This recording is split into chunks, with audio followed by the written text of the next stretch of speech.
So Flesh and Blood had some leaks. It's interesting.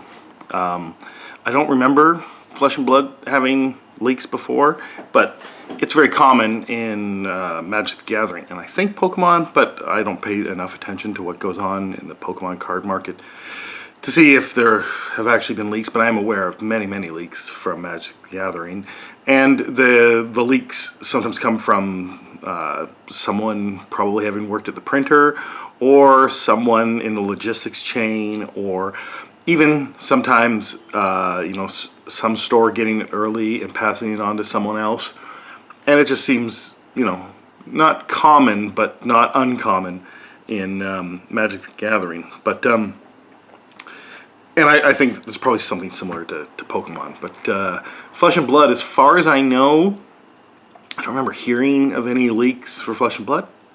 And maybe that just means they've moved up a notch. Maybe they are more significant than they were previously. That, I guess it's a statistical thing, like how many people care enough about Flesh and Blood, and do enough people that are working within the infrastructure that's creating the Flesh and Blood cards understand how much people care, and then one of those has, I guess, no worry about losing their job, and therefore they want clout more than they want their job, or something.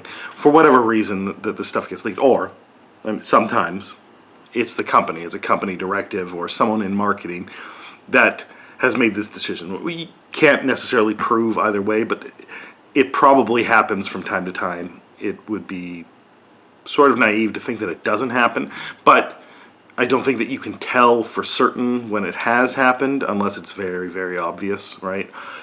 Usually something like that is preceded by some very, very negative press, and then, oh, there's a leak.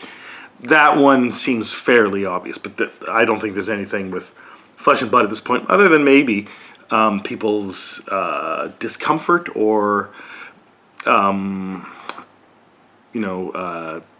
guess their distaste for the Fabled card, and the Fabled card being mechanically significant within the meta. So having it be a card that's like hard to get, like one in every 30, 20, 10 boxes, I don't know exactly, but being able to get that card is very, very difficult prospect. So I can understand why people would be a bit outraged, but I don't think it's enough to get people, I guess, to get someone within Legend Story Studios to run ahead of it and create leaks to get people talking about something else. Possibly. I don't know enough about Legend Story Studios. So from what I understand, I watched a Rudy video last night about this, and he talked about some restructuring within, I guess, the executives of Legend Story Studios. So maybe there's an issue there. I don't know. Maybe they're trying to have people talk about other things. I don't know, but it could just very well be this is a normal leak that someone within the logistics chain or within the manufacturing chain leaked these cards, because now Flesh and Blood is significant enough since Flesh and Blood 2.0, since the failure of Monarch and Tales of Aria and stuff like that. And now that it's been on an upswing, and it's significant upswing, that maybe there's an increased player base, maybe there's an increased collector base, or just increased interest, or there just haven't been leaks lately, and you can get enough clicks and likes on something from a Flesh and Blood leak. Anyway, I looked at some of the cards, and when I first ordered the Flesh and Blood Super Slam boxes, the art did jar me a little, because it looked very different than any Flesh and Blood art, at least on the box. Now the cards themselves, they're far more similar, but the feel that I'm getting is 90s superhero, like Image Comics, the Jim Lee, Rob Liefeld, McFarlane influenced stuff, and Marvel and DC, the Extreme era, early to mid 90s comic books, or even I guess late 90s comic books, and that's what I'm getting from it more than I'm getting 90s wrestling from it, right? I'm getting more those kind of vibes from it, and I think that maybe that is what they're going for, and this I guess gladiatorial game is now a 90s extreme era, or that's maybe what the theme is of it. I don't know exactly. I mean, you can let me know what you think are the influences below in the comments. I'd be interested to talk about that. But it is interesting that we're now at a point where Flesh and Blood gets leaked as well as Magic and Pokemon, and maybe there's Yu-Gi-Oh leaks. And I don't know if there's ever been a Lorcana leak. I mean, Lorcana's pretty new, so maybe not.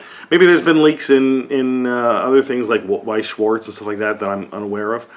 But this Flesh and Blood leak seems kind of almost timed to distract from something, but not exactly. And it just seems like something that happened, and a lot of people are, I guess, upset about the leak.